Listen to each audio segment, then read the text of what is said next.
श्री हरिवंश महाराज जी क्या कुंडलिनी जागरण के बाद हृदय से भावनाएं चली जाती हैं? क्या नींद कम हो जाती है? और इस अवस्था को कैसे संभालें? कुंडलिनी जागरण से तो भावना बढ़ती बच्चा।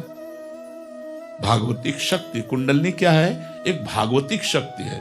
जो जागृत होती है तो उसमें दिव्यता होती, तेजस्विता होती, ज्ञान विज्ञान की स्फुरणाएं होती, भाव की धाराएं। तो अच्छा, नींद कम होना ये भागवतिक क्षेत्र में स्वाभाविक है। चाहे वो भक्ति से चलो, चाहे ज्ञान से चलो, चाहे योग से चलो, किसी भी मार्ग में चलो, भागवतिक मार्ग में नींद कम की जाती है। अगर स्वतः कम नहीं होती तो इसे कम किया जाता है। फालतू में समय सोने में नहीं बर्बाद किया जाता।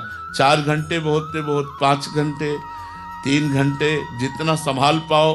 भोजन, बोलना और नींद, पहला साधक इन तीनों पर कंट्रोल करता है।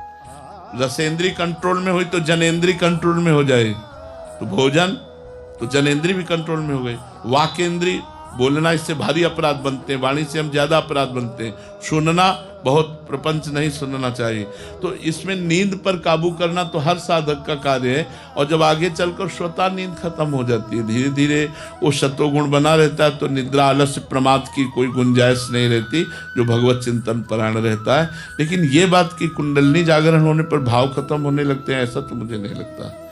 हम कुंडलिनी जागरण से तो और दिव्य भावों का स्फुरण होता है। जैसे सूर्य प्रकाशित होता है तो अंधकार का नाश होता है, ऐसे वो दिव्य शक्ति जैसे जैसे जागृत होती, वैसे वैसे भगवदाकार, ब्रह्माकार वृत्ति बनने लगती है।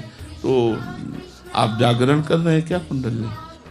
अच्छा, कई घंटे सिद्धासन में बैठते हैं? पौना घंटे में कुंडलिनी जागरण होती है।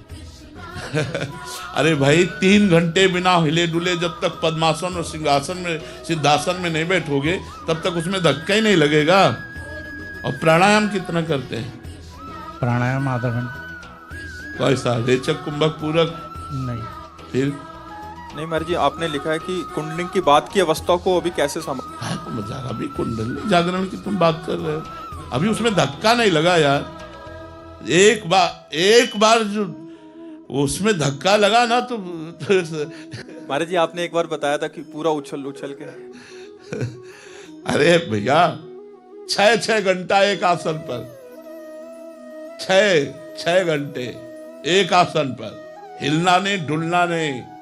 और भगवदाकार वृत्ति, मंत्राकार वृत्ति, ऐसे को 90 प्राणायाम, रेचक, पूरक, कुंभक। बाल्यावस्था से भगवान के मार्ग में है तो पहले से ब्रह्मचारी, महावाक्य, संन्यास, उस मार्ग से गुजरते हुए आए। तो आज हम वैष्णव मार्ग में, लेकिन पहले हम संन्यास मार्ग में थे। तो यही महाराज जी, हमें लगे कि हमारी कुंडलिनी जागृत हो गई है तो फिर कैसे संभालें महाराज जी? भैया, जब कुंडलिनी जागृत होती है ना तो संभालने की शक्ति उसी में विराजमान है।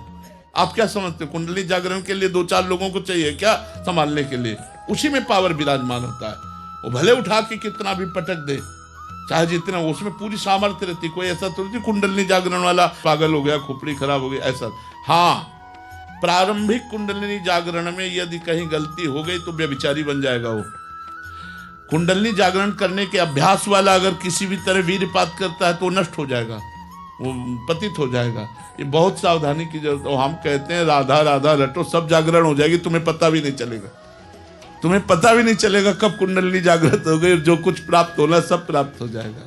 अब मान लो हमारी बात, राधा राधा जपो और आसनों पर बैठो, आसनों पर बैठने का अभ्यास करो। अभी तो आप क्लास ही नहीं कर पाए। 3 घंटे बिना हिले डुले, ऐसे भी नहीं करना, 3 घंटे बिल्कुल एक आसन पे, तब उसमें धक्का लगता है कुंडलिनी में। जब प्राणायाम, रेचक, पूरक, कुंभक, इन प्राणायामों के द्वारा तब उसमें धक्का, वो सोई हुई कुंडलिनी को धक्का लगता है, तब वो होश बदल जाते हैं। रात दिन मंत्राकार वृत्ति, पवित्र आचरण, पवित्र व्यवहार, किसी से कोई मतलब नहीं, तब ऐसे। ठीक है, प्रयासरत रहो।